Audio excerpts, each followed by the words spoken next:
No a pokračujeme ďalej. Poľovnícka sezóna je v plnom prúde. V týchto dňoch je v kurze najmä lov na diviaky. K poľovačke však patrí aj pes, no a vo Veľkom Rovnom pri Žiline dnes súťažila v dúraní diviaka slovenská špička nášho národného plemena, slovenský kopov.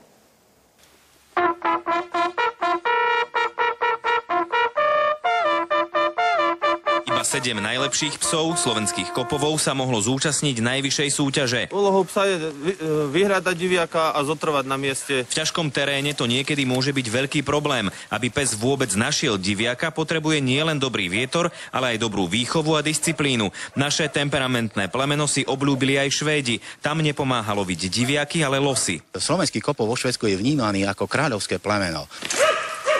Sme hrdí na to, že máme toto plemeno, za ktoré sa nemusíme nikde vo svete hanbiť. Takýto psík dokáže, keď treba, ochrániť aj človeka. Svoje o tom vie Albín Latko, špičkový slovenský chovateľ. Jeho pes ho ubránil pri nečakanom strete s medveďom. Skočil medveďovi pod krk a začali sa tam ako klpko motať a kotula dole tým svahom. Dobrým poľovníkom nemusí byť iba chlap. Presvedčila nás o tom Diana, ktorá poluje vyše 10 rokov a medzi jej